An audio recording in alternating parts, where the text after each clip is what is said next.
जिसमें कहानियों कथाओं की करुणक इतिहास की विधिहीन अंतहीन प्रणाली है गंगा। भारत भूखंड को पोसने पालने दूध पिलाने वाली मां है गंगा।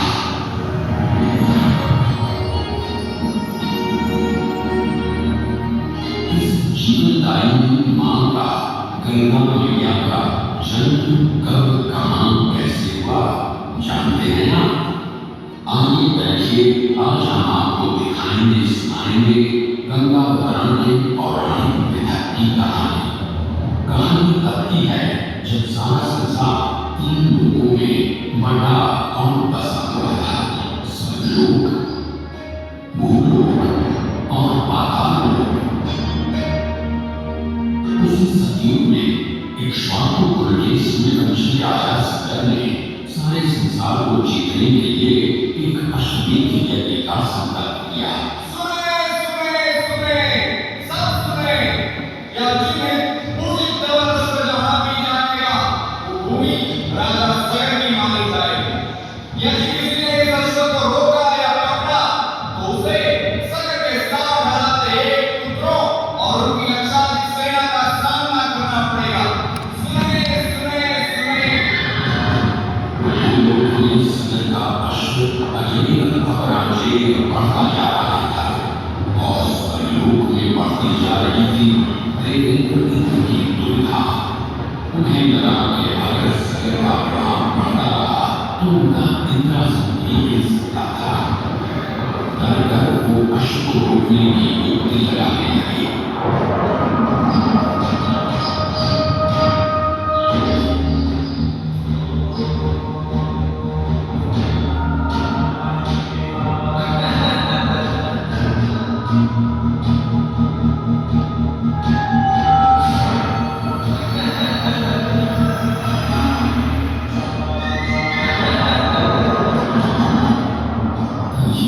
घोड़े की रक्षा को निकले 7,000 सगर वहां आ पहुंचे।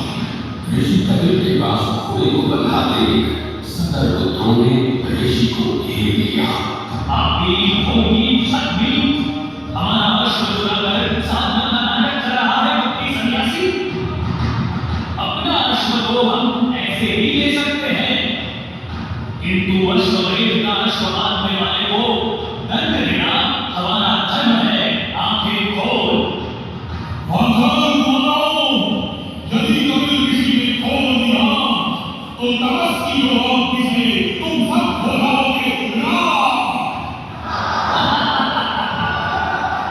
सूर्य के वंशजों को आग से डराना है मूर्ख। अगर तूने तुरंत आंख न खोली तो अभी तेरा नंगी सर तेरे घर से अलग करता हूं। घोड़ा छोड़।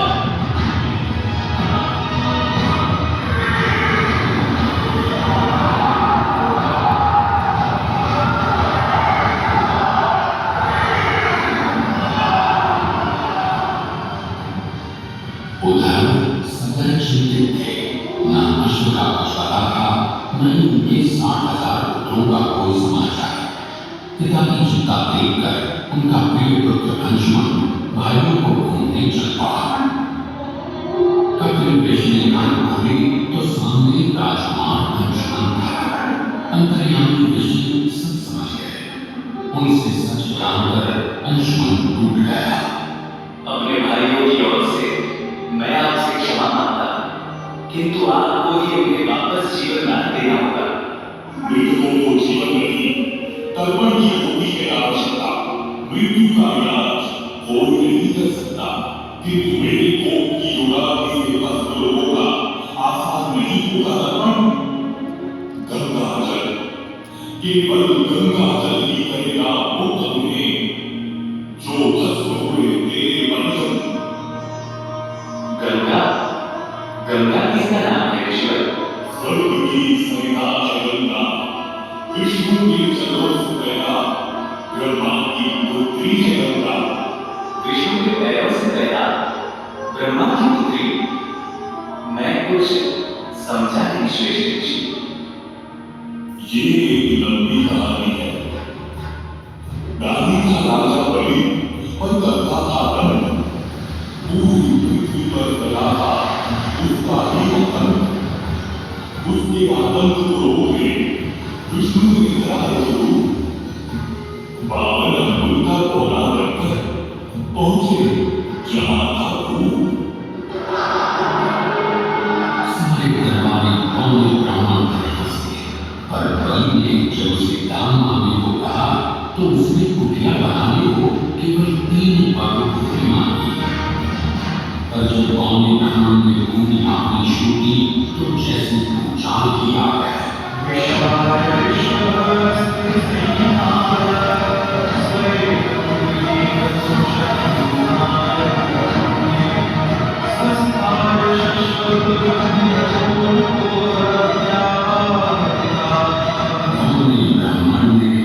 आप अपना तीसरा जन्म मेरी जिंदगी में रखिए कामदेव।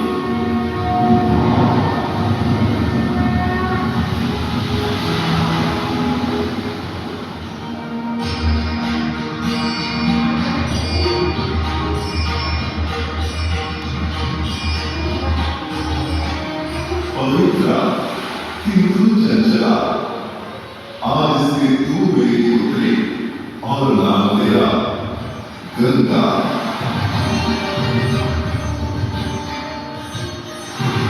पुत्री पाकर ब्रह्मा बड़े प्रसन्न थे। तभी स्वर्ग में आना हुआ ऋषि दुर्वासा का।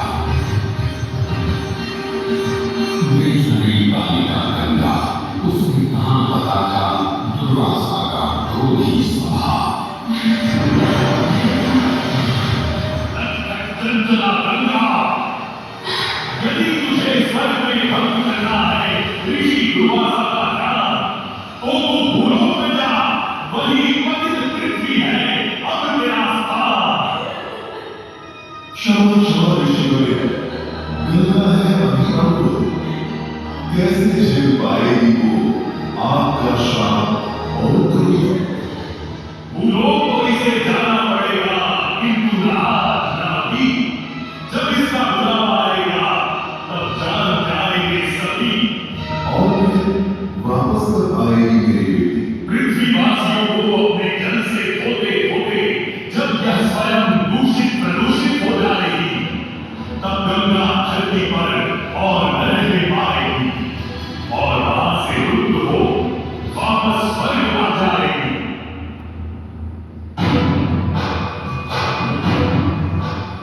अंशुमन को अपने भाइयों के तर्पण के लिए गंगा को लाने का बहुत मन था, किंतु किसी को राजधर्म ही तो निभाना और रात ही चलाना था। देखते देखते 7 पीढ़ियां गुजर गई। पर 7 वर्षों के बाद राजकुमार भगीरथ ने राजा बनने से सांप से इनकार कर दिया। क्षमा कीजिए, क्या आवश्यक है कि राजा का बेटा ही राज संभाले? मैं पहले तपस्या करके ब्रह्मा से गंगा को बांधकर पृथ्वी पर लाऊंगा और उसके पावन पवित्र जल से अपने 60,000 पूर्वजों का तर्पण करूंगा। भगीरथ दूर एक जंगल में समाधि लगाकर बैठ गए और ब्रह्मा का आह्वान करने लगे।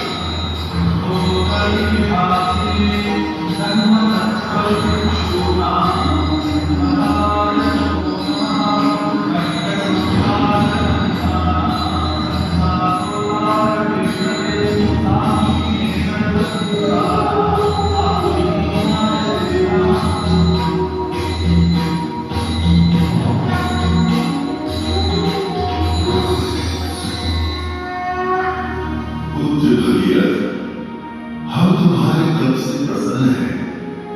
बताओ क्या आशीर्वाद चाहिए? भगवान, मेरे पूर्वजों के तर्पण के लिए मुझे आपकी बेटी गंगा चाहिए।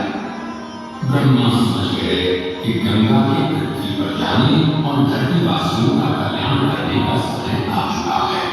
पर उन्होंने एक चेतावनी दी और कहा कि यदि गंगा स्वर्ग से सीधे धरती पर गिरी तो सारी धरती ही नष्ट हो जाएगी और पृथ्वी को चीरते हुए गंगा सीधे पाताल में पहुंच जाएगी। इसलिए उन्होंने भगीरथ को सुझाव दिया कि वो भगवान शिव शंकर को मनाए, ताकि जब गंगा स्वर्ग से नीचे उतरे तो वो उसके वेग को अपनी जटा में थाम ले। भगीरथ ने एक अंगूठे पर खड़े होकर भगवान शंकर को मनाने के लिए शिव शंकर का जाप शुरू कर दिया।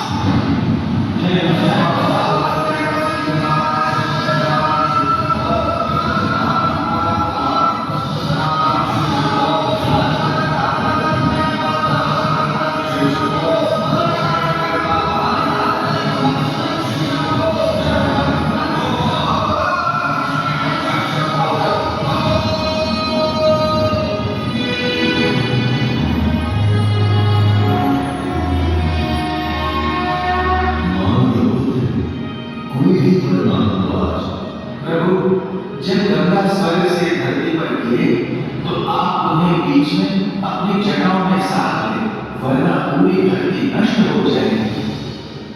शिव तैयार है, आने दो गंगा को, आने दो।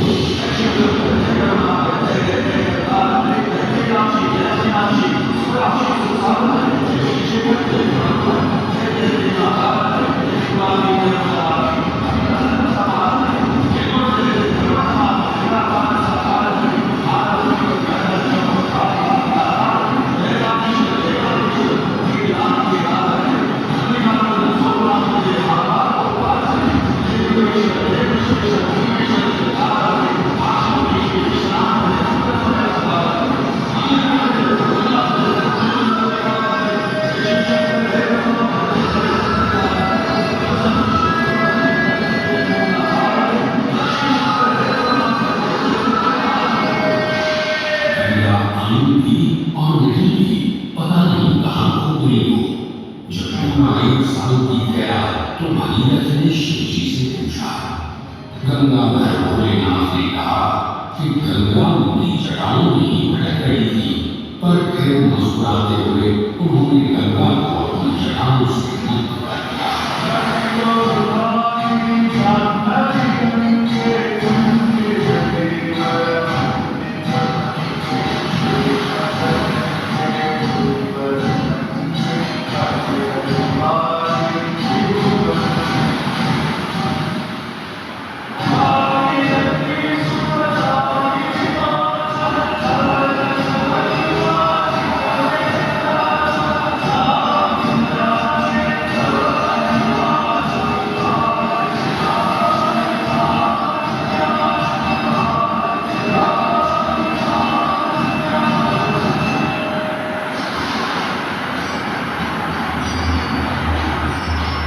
गंगा ने भगीरथ के साथ गंगा सागर जाकर सगर के पुत्रों का उद्धार किया और साथ वो भारत की सबसे महत्वपूर्ण नदी बन गई, जिसका भारत के जीवन में धार्मिक, आर्थिक, सामाजिक, ऐतिहासिक अभिधान अनंत है।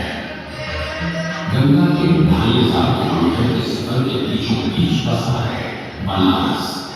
यहाँ आकर गंगा की दिशा भूलकर उत्तर वाहिनी हो जाती है और अक्सर बाढ़ बदलने वाली गंगा ने आज तक कभी बनारस का दामन नहीं छोड़ा है।